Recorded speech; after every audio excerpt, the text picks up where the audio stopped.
갈수록 1인 가구들이 엄청 늘어납니다. 그와 함께 홀로 계신 분들의 외로움도 커져갑니다. 그래서 현대사회를 외로움의 전성시대라고 부릅니다. 은혜의 전성시대, 사랑과 행복의 전성시대면 좋겠는데 외로움의 전성시대가 되었다니 마음이 씁쓸합니다. 2023년 올해 외로움에 관하여 성인 2,000명을 대상으로 조사를 했습니다. 그런데 4명 중 1명은 그냥 외로움이 아닌 치료가 시급한 외로움, 더 이상 방치할 수 없는 외로움이라고 발표하여 깜짝 놀랐습니다. 여러분, 이 외로움은 한국에서만 전성하는 것이 아닙니다. 전 세계에서 나타나는 현상입니다. 그래서 영국과 일본 같은 국가들은 외로움이나 고독사를 전적으로 담당하는 정부 조직이 있을 정도입니다. 그리고 종교별 외로움도 함께 조사해 보았는데 무종교인 분들이 가장 큰 외로움을 겪고 있고 기독교인들이 그나마 수치상으로는 종교들 중에서 제일 덜 외로워하는 것으로 조사되었습니다. 하지만 그것은 수치일 뿐 성도라고 항상 외로움이 없는 상태겠습니까? 이런 날도 있고 저런 날도 있겠죠. 또 말 못할 여러 상황 속에서 사람들과 연락이 점점 사라지고 고립되면 똑같이 외로워할 수밖에 없습니다. 그래서 전도서 4장 9절에서 12절까지 보면 이렇게 말씀합니다. 함께 읽겠습니다. 두 사람이 한 사람보다 나으면 그들이 수고함으로 좋은 상을 얻을 것임이라. 혹시 그들이 넘어지면 하나가 그 동물을 붙들어 일으키려니와 홀로 있어 넘어지고 붙들어 일으킬 자가 없는 자에게는 화가 있으리라. 또 두 사람이 함께 누우면 따뜻하거니와 한 사람이면 어찌 따뜻하랴. 한 사람이면 패하겠거니와 두 사람이면 맞설 수 있나니 세 겹줄은 쉽게 끊어지지 아니하느니라. 여러분, 혼자가 편하지만 그래도 서로에게 용서가 안 될 큰 문제가 아니라면 두 사람이 한 사람보다 낫습니다. 일하는 것도 혼자보다 둘이 낫고 둘이 함께 있는 게 혼자보다 따뜻합니다. 그리고 1대1이라면 항상 지던 사람도 누군가 함께라면 맞서 싸워볼 수 있는 용기라도 납니다. 만일 그런 사람이 없다면 반려동물도 큰 도움이 될 것입니다. 그런데 사람은 눈에 보이는 가족, 친구, 동료, 반려동물뿐만 아니라 눈에 보이지 않는 것과도 동행하며 살아가는 존재입니다. 어찌 보면 사람은 눈에 보이는 것보다 눈에 보이지 않는 것들과 더욱 동행하고 살아가는지 모릅니다. 오늘 본문 말라기 2장 6절에도 보면 레이라는 이름이 등장합니다. 레이는 야곱의 셋째 아들입니다. 하나님께서는 이 레이 자손들을 하나님의 일을 하는 제사장 가문으로 세우셨습니다. 그런데 본문 6절에 보니 레이가 누구와 동행하며 살아갑니까? 바로 하나님. 눈에 보이지 않는 하나님. 그럼 하나님과 어떻게 동행합니까? 화평함과 정직함으로. 왜 그렇게 화평함과 정직함을 가지고 하나님과 동행했습니까? 그러기로 하나님과 약속했으니까. 여러분, 하나님과 레이의 그 약속을 5절에 보니 생명과 평강의 약속이라고 이름 짓습니다. 내가 지명하여 부른 레이야, 너 나와 약속 하나 하자. 어떤 약속이요?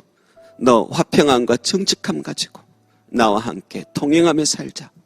그러면 너의 인생에 생명과 평강 꼭 약속할게. 그리고 또 하나, 나를 경외해다오. 한 드라마에서 극중 주인공이 날 추앙해줘 라는 말을 해서 그 말이 한동안 유행을 타기도 했었죠. 추앙은 높이 받들어 우러러보다는 뜻이 담겨 있습니다. 그렇듯이 너도 날 추앙해다오. 은혜를 갈구하며 날 바라봐다오. 내가 너에게 준 말씀들을 꼭 기억해다오. 날 경외해다오. 다른 지파들은 기업이라도 있단다. 그런데 넌 나밖에 기업이 없잖니. 나만 바라보도록 만들어놨잖니. 내가 너의 영원한 기업이란다. 내가 너의 생명과 평안이란다. 그러니 화평함으로 나와 동행하자.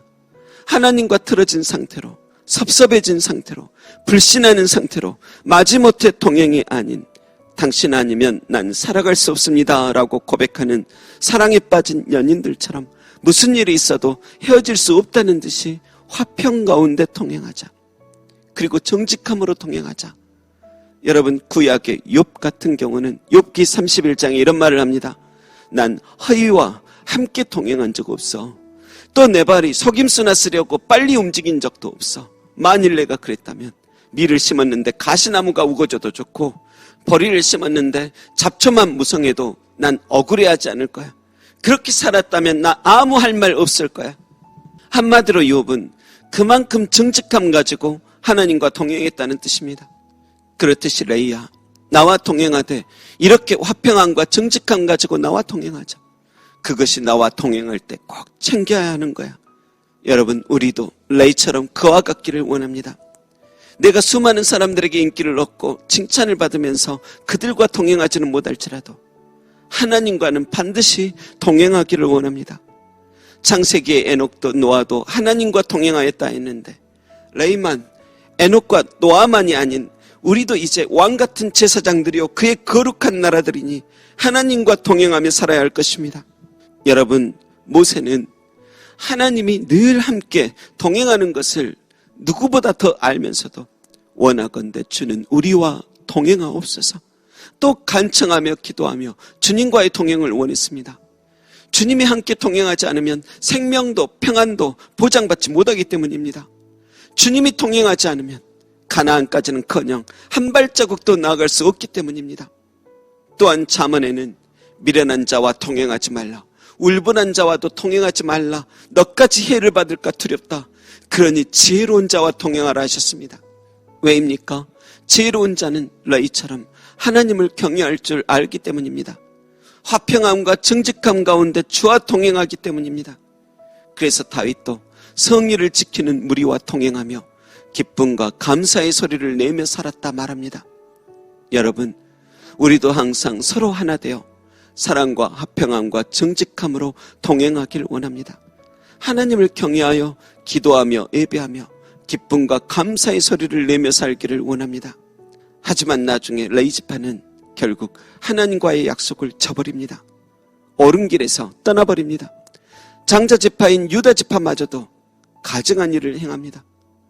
여호와께서 사랑하시는 그 성결을 욕되게 합니다. 사람들을 학대합니다. 화평과 정직함으로 하나님과 동행하는 것이 아닌 지나친 이기심과 거짓과 탐욕, 미움, 우상들과 동행합니다. 결국 그들은 생명과 평안이 깨져버립니다. 그래서 말라기 이후로 오랜 세월을 하나님께서 침묵하실 정도였습니다. 아모스에는 뜻이 같지 않은데 어찌 동행할 수 있느냐 말씀하셨듯이 사사건건 시비 걸고 거짓으로 행하는 그들과 함께 동행할 수 없었던 것입니다. 하지만 말라기 선지자 400년 후 그 오랜 침묵이 깨지고 영광의 왕께서 오십니다. 예수님이 오십니다. 죄인된 우리에게 오십니다. 우리는 화평함과 정직함이 부족하여 주와 동행할 수 없는 존재이지만 이런 죄인도 이런 부족한 사람일지라도 함께하자며 내게 오라며 예수님께서 동행을 청하십니다. 내가 부끄럽고 죄송하여 오리만 동행하자 해도 심리를 동행하십니다. 아니 영원토록 떠나지 않고 동행하십니다.